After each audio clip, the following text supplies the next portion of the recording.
নমস্কার, আশা করছি আপনারা সবাই ভালো আছেন। রিম্পাস সিম্পল লাইফস্টাইলে আপনাদের স্বাগত জানাই।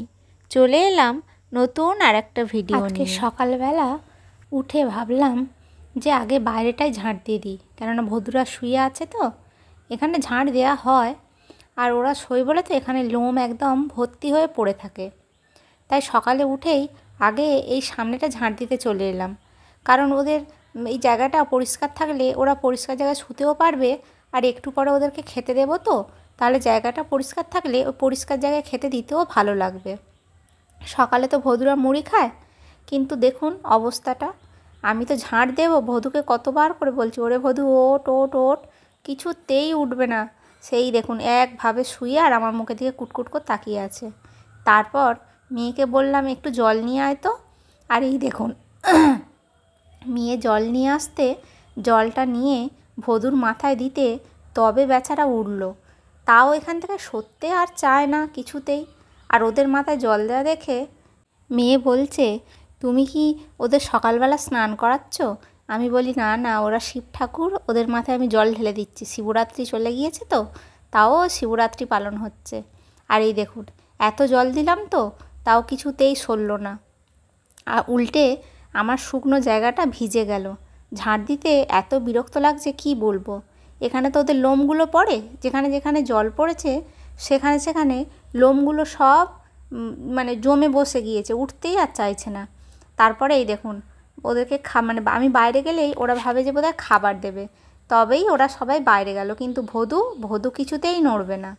সারা রাত ঘুরে ফিরে পাড়া, আর ওর সকালবেলা মনে হয় যে ঘরে থাকতে হবে। আর এই দেখুন আবার আমি কল পাম্প করছি ওদের গায়ে জল দেবো বলে। এবার একটু বেশ অনেকটা জল নিয়েই ওদের গায়ে দিয়েছিলাম, তবে গিয়ে সরল। ভদুকে তো দিচ্ছি, ভদু তো নড়ছেই না, আর বাকি তিনজন চলে গিয়েছে। কি অবস্থা দেখুন, এই সবে ভদু উঠল। এখানটায় এত এই লোম বলি, আর আমার গাছপালাও তো আছে আশেপাশে, সেই গাছপালার পাতা সব পড়ে ভর্তি হয়ে আছে। আর যেহেতু এবার নতুন পাতা গজাবে, তাই পুরানো পাতাগুলো গাছেরা সব ফেলে দিচ্ছে তো, তাই একটু পরে পরেই পাতা কত করে পাতা পড়ে থাকে, সেগুলোই ভালো করে ঝাঁট দিয়ে পরিষ্কার করে দিচ্ছি।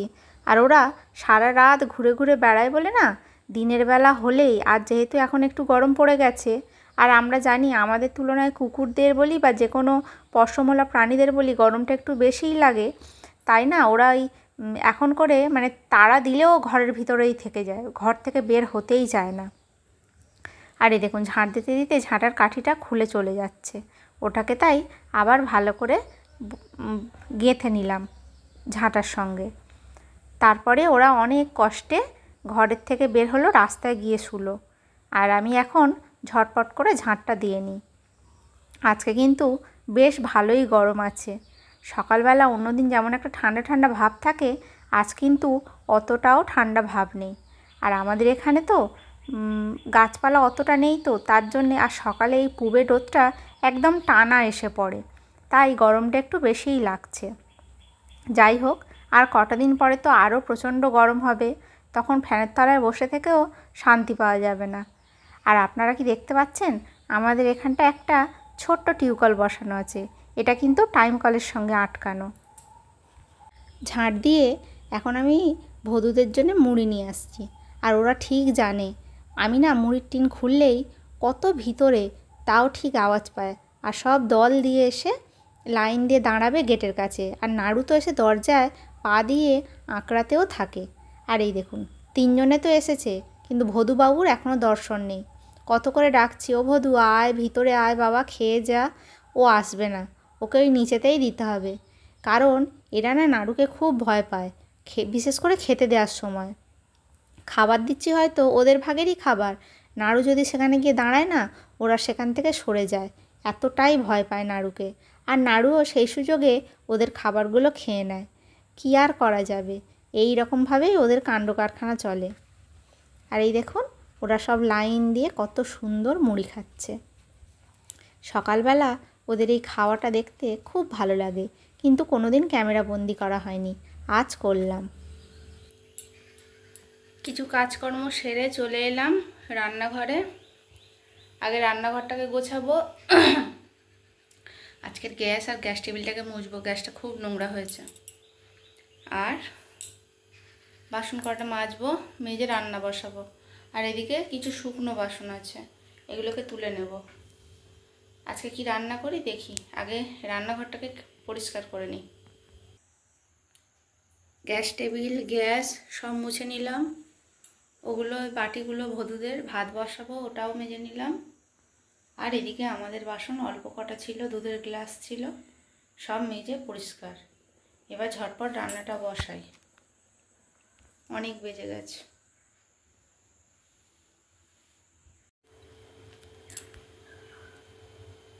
এখানে মাছ বের করে নুন মাখিয়ে দিয়েছি। আগের দিনে সেই শিমুল কাটা মাছ 2 পিস ছিল, আজকের এই 2 পিস রান্না করে নেব, নিলে মাছটা শেষ হয়ে যাবে। ফ্রিজের মধ্যে যা ছিল মাছ সব শেষ। এবার আগামীকাল যাব মাছ বাজার করতে, দেখি কি নিয়ে আসি। এখানে ভদুদের ভাত বসিয়ে দিয়েছি দুটোতে, আর এটাতে মেয়ে খেয়ে যাবে, তাই আমাদের ভাতটা বসিয়ে দিয়েছি। মানে ও খেয়ে যাবে ওর ভাতটা বাটিতে করে। এই হলো এখনকার মতন কাজকর্ম। আর ওই মেয়ে সন্ধে না, সকালবেলার পূজাটা করে নিল, পূজাটা করে দিল, দিয়ে স্কুলে যাবে। আমার আসলে অনেক কাজ আছে তো, তাই ওকে বললাম যে তুই একটু যা, ঠাকুর ঘরটা সেরে দে। বিছানার চাদরটা পাল্টাবো, অনেক দিন হয়ে গেল চাদরটা চেঞ্জ করা হয়নি, তাই ভাবলাম এখনই চেঞ্জ করে অন্য চাদর একটা পেতে দিই। চাদরটা পেতে ফিরে আসছে, কেমন হলো। এই চাদরটা অনেক দিন আগেই কেনা হয়েছিল, কিন্তু মনেই ছিল না যে পাততে হবে বলে। আগের চাদরগুলো বড্ড কেমন হয়ে গিয়েছে, তাই ভাবলাম যে না, আজকে যখন খেয়াল হয়েছেই এই চাদরটাই পাতি বিছানায়। বেশ ভালো লাগছে কিন্তু চাদরটা, অনেক দিন মানে বছর হয়ে গিয়েছে কেনা হয়েছিল। যাই হোক, আজ পাতা হয়ে গেল। এবার বালিশগুলোকে গুছিয়ে রেখে দিই। এই চাদরটা না বালিশের ওয়ার সেট ছিল না, মানে এমনিই চাদর কেনা হয়েছিল, তাই ওই বাড়িতে যা বালিশের ওয়ার ছিল সেটাই পরিয়ে দিলাম। কয়েকটা বালিশের চাদর ওয়ার কিনতে হবে, আর এবারে চাদর কিনলে সেটের কিনতে হবে, না হলে কেমন একটা লাগে যেন খাপ ছাড়া। যাই হোক, আমার বিছানা গোছানো কমপ্লিট। এবার অনেকগুলো জামা কাপড় ভিজিয়েছি, সে কটাকে কেচে ছাদে দিয়ে আসি। জামা কাপড় কেচে ছাদে চলে এলাম।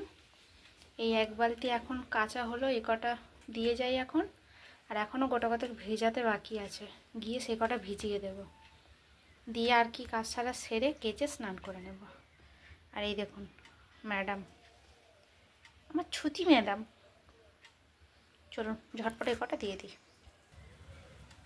আমার জামা কাপড় মেলা কমপ্লিট হয়ে গেছে। শাড়িটাকে ওই দিকে দিয়েছি, আর ছোটো ঘুরে ঘুরে বেড়াচ্ছে। ছোটোর গামলিটাকে একটু রোদে টেনে দিই, এগুলো একটু ভিজে স্যাঁতস্যাঁতে থাকে তো, এগুলো একটু শুকনো শুকনো হয়ে যাবে। ঠিকঠাক করে দিই, এখানে থাক, ভালো রোদ পাবে। আর এই হলো ছাদের অবস্থা। মানি প্ল্যান্টগুলো কবে তুলেছি, বসানো আর হয়নি। নিচে যাই, অনেক কাজ আছে। পড়ার স্যার এসেছেন, তাই এখানে চা বসিয়েছি। তার সঙ্গে আমিও একটু খাবো বলে একটু বেশি করে জল দিয়েই বসিয়েছি। এই লিকার চাটা, আদা দিয়ে লিকার চাটা খেতে খুব ভালো লাগে। আর এই দেখুন, আমি তো মিষ্টি বেশি খাই, তাই আমার কাপটায় একটু এক্সট্রা চিনি দিয়ে নিয়েছি। গরম চাটা ঢালা হয়ে গিয়েছে, এবার স্যারকে দিয়ে আর আমিও খেয়ে নেব। আর স্যারকে বিস্কুট দিলাম, আর আমি খাবো মুড়ি দিয়ে, আদা দিয়ে লিকার চা। এক পাহাড় কাছে জামা কাপড়, এখন এবার এগুলোকে গুছাবো। গুছিয়ে বেশিরভাগটাই যাবে আলমারির মধ্যে। আর এই দেখুন ছুটি রানী সমানে আমার পিছন পিছন ঘুরে ঘুরে বেড়াচ্ছে। আর এই হলো দড়ির অবস্থা, যা থাকে তেমনই, যতই গুছাই। চলুন ঝটপট করে এগুলোকে গুছিয়ে নিই। জামা কাপড় সব গুছানো কমপ্লিট, এগুলো সব যাবে শোকেসের মধ্যে। এই হলো আল্লাহর আপাতত অবস্থা, আর দড়িরও এই গুছানো কমপ্লিট। এবার এগুলোকে তুলে দিই, শুয়ে পড়বো। এখন বাজে রাত্রি 11:14, অনেক রাত হয়ে গিয়েছে। এই হলো আজকের সকালের মাছ বাজার। এই নিঙড়ে মাছটা ভদুদের জন্য আনা হয়েছে, আর এই ভোলা মাছটাও ভদুদের জন্য আনা হয়েছে। এগুলো কাটতে হবে। আর আমাদের মাছটা কেটে এনেছি। এটা মনে হচ্ছে রুই মাছ, 5 পিস একা কেটে দিয়েছে। আর সবজি এনেছি। আজকে আমি বাজারে গিয়েছিলাম ভাইয়ের সঙ্গে। সজনা ডাঁটা এনেছি, সিজনের প্রথম।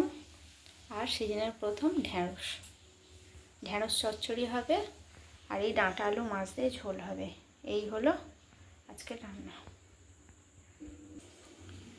মাছ ধুয়ে মাছে নুন মাখিয়ে দিলাম। এবার কাজ হচ্ছে এই বাসনগুলো সমস্ত মেজে নেওয়া। এগুলো না মেজে পরিষ্কার করলে রান্না বসাতে পারবো না। কড়াও মাজতে হবে। ঝটপট শুরু করে দিই। সমস্ত সবজি কাটা হয়ে গিয়েছে। ডাঁটা কেটে নিয়েছি, আলু কেটে নিয়েছি, আর এখানে ঢ্যাঁড়স চচ্চড়ি হবে, তার আলু কাটা হয়ে গেছে। এগুলো সব ধুয়েও দেওয়া হয়ে গিয়েছে। আর এখানে আমি ঢ্যাঁড়স চচ্চড়িটা বসিয়ে দিলাম। প্রথমে ঢ্যাঁড়সটাই দিয়ে দিলাম। আর এখানে বাটিতে করে ভাত, কারণ মেয়ে যাবে স্কুলে। চচ্চড়ি ডিম সিদ্ধ দিয়ে ভাত খেয়ে ও স্কুলে চলে যাবে। রোজকার যেমন তেমনই। ঢ্যাঁড়সটা একটু ভাজা ভাজা হয়ে যেতে আলুগুলোকে তুলে দিলাম। এরপরে এগুলো একটু ভাজা হয়ে যেতে পেঁয়াজও দিয়ে দিলাম। পেঁয়াজ দিয়ে আরও কিছুক্ষণ ভেজে সমস্ত গুঁড়ো মশলা, নুন, লঙ্কা গুঁড়ো দিয়ে জল ঢেলে দেব। আর এদিকে ভাতটা হয়ে গিয়েছে, আর এই ডিম সিদ্ধ। এদিকে সমস্ত মশলা কষিয়ে জল ঢেলে দিয়েছি। ঢ্যাঁড়স চচ্চড়িটা ফুটেও গিয়েছে। এখানে মেয়ের ভাতটা বেড়ে নিলাম। বললামই তো আগে, ঢ্যাঁড়স চচ্চড়ি আর ডিম সিদ্ধ দিয়ে খেয়ে যাবে, তাই এটাকে বেড়ে ঠান্ডা করতে দিলাম। এবার মেয়ে খেয়ে নেবে। আর এখানে আর একটু আছে, বাকিরা সবাই খাওয়া হবে তাই। এখানে ভদুদের ভাত বসিয়ে দিলাম। কড়াইতে তেল দিয়ে দিয়েছি, মাছ ভাজবো। আর এখানে মাছগুলোতে তো নুন আগে থেকেই মাখানো ছিল। এবার হলুদটাকেও মাখিয়ে নিচ্ছি ভালো করে। ভালো করে মাখিয়ে নিয়ে ভেজে নিই। ঝোলটা করলেই হয়ে যাবে। তারপরে ভাত বসাবো, কারণ 3টেতে 3টে বসে গেছে, জায়গা নেই আর। নাহলে ভাতটা এখনই বসিয়ে দিতাম। এখানে মাছ ভাজতে বসিয়ে দিয়েছি। 3টে টাকা আগে ভেজে নিচ্ছি, তারপরে মুড়ো লেজাটা শেষে ভাজবো। মাছ ভাজা কমপ্লিট। এখানে চাল ধুয়ে হাঁড়িতে রেখে দিয়েছি জল দিয়ে। ভদুদের ভাতটা প্রায় হয়ে এসেছে, আর একটুখানি ফুটলে বন্ধ করে দেবো, দিয়ে ভাত বসিয়ে দেবো। আর এখানে তেল ছিল কড়াতে, তাতে 5 ফোড়ন দিয়ে আর আলুটাকে তুলে দিয়েছি। আলুটা একটু ভাজা হয়ে গেলে এতে দেব নুন, লঙ্কা গুঁড়ো আর জিরে গুঁড়ো দিয়ে ডাঁটাগুলো তুলে দিয়ে জল ঢেলে দেবো। তরকারিতে জল ঢেলে দিয়েছি। এবার আলু ডাঁটাটা সিদ্ধ হয়ে গেলে মাছগুলোকে তুলে দেব। আর এদিকে ভাতটাও বসিয়ে দিলাম। এগুলো এরকম হতে থাকুক। আমার মাছের ঝোল হয়ে গিয়েছে। এই হলো ডাঁটা আলু মাছের ঝোলের ফাইনাল লুক। আর মাছওয়ালাটা মাছ কেটেছে, মাছের কানকোটাকে কেটে দেয়নি। কেমন দেখতে লাগছে। আর এখানে ভাতের হাঁড়িটাও উপর দিয়ে দিয়েছি। ভাতও হয়ে গিয়েছে। আর একটুখানি থাক, তারপরে তুলে দেব। আর এখানে ঢ্যাঁড়স চচ্চড়ি, এটা তো আগেই দেখেছিলেন, আরও একবার দেখিয়ে দিলাম। আর আমি মাছ খাবো, ভাজা খাবো বলে মাছটা ঝোলে দিইনি। লেজা মাছটা রেখে দিয়েছি, কেউ খাবে না, ওটাই খাবো। আজ আসি, আবার আসবো নতুন একটা ভিডিও নিয়ে। সবাই ভালো থাকবেন, সুস্থ থাকবেন। দেখা হবে নতুন আর একটা ভিডিওতে। আর আমার ভিডিওটা যদি আপনাদের ভালো লেগে থাকে, লাইক করে পাশে থাকবেন। ধন্যবাদ।